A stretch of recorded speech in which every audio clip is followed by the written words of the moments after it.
used to think that steak was one of those things that was really hard and took a long time to make, but not anymore.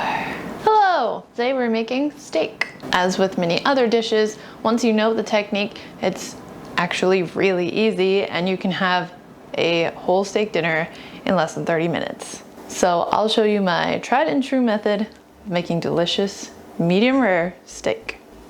Let's go. We're starting from the bottom up with a cast iron pan. Cast iron heats evenly and retains heat very well, making it perfect for cooking steak. It also withstands the intense heat needed to sear a steak, giving a crisp, deeply brown exterior while cooking the interior of the meat as well. I feel like cast iron cooking tools have an unfortunate reputation for being high maintenance, but they're really not. In fact, the more you use the cast iron, the better the seasoning will become, and it's easier and easier to keep it clean. And they're incredibly cheap. You can get a nearly indestructible legacy piece of cookware on Amazon for 20 bucks. If I was restarting my kitchen from scratch and could only purchase one pan, a cast iron skillet would definitely be it. Next, and almost more important than the cast iron, is salt.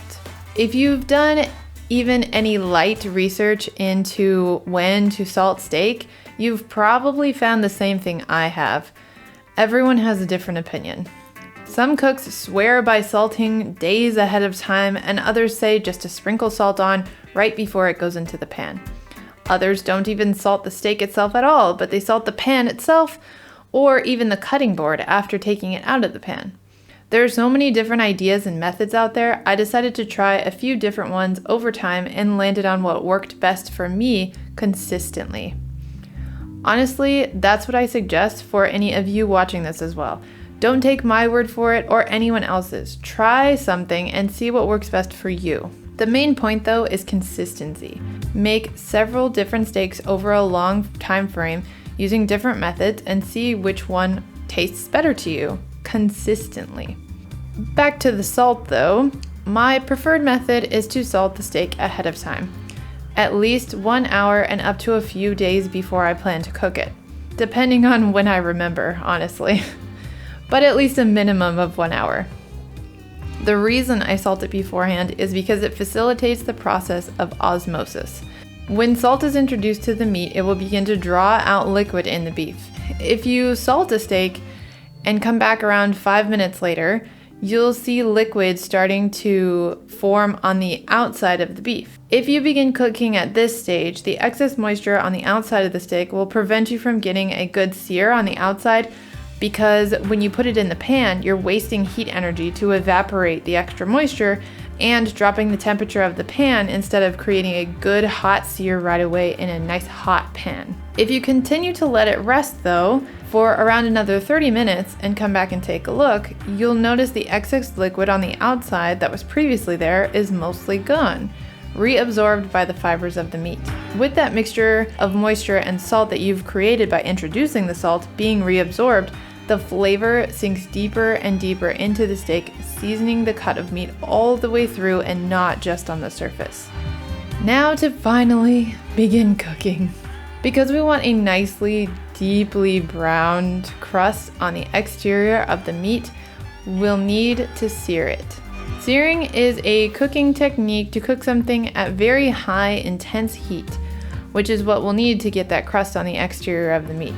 As with most things, we'll also need to add some fat to the pan to prevent sticking and help browning. Choosing the type of fat is, once again, debated among cooks everywhere, but most can agree on butter. You may have heard of a few other dishes, like fish or chicken, that are butter basted.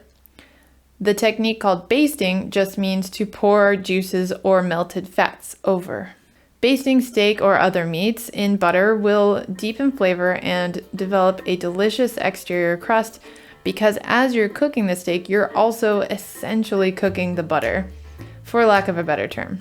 While in the pan with the steak, the butter is undergoing the Maillard reaction and caramelizing, giving it a deep, nutty, rich flavor that is then being smothered all over the steak. That, coupled with letting the meat rest to season all the way through earlier with the salt, is just flavor explosion by the end. You can also add aromatics like garlic or rosemary that will cook down and mix with the butter in the pan, which is then basted all over the steak. I mean, what more flavor do you want? Basting with butter also helps cook the steak faster because you're heating the meat from both sides. You're heating it below with the direct contact on the hot skillet and from above with the hot fat that you're drizzling all over it. With the added help in cook time from using the butter, I sear the steak around 2 minutes on each side and then hold it propped up on the edge for around another 30 seconds to sear the sides. And that's it. Steak cooked in 5 minutes. Seriously. I mean, come on. The salad, potatoes, beans, corn, or whatever else you're going to be planning on having with your steak will take longer than the steak itself.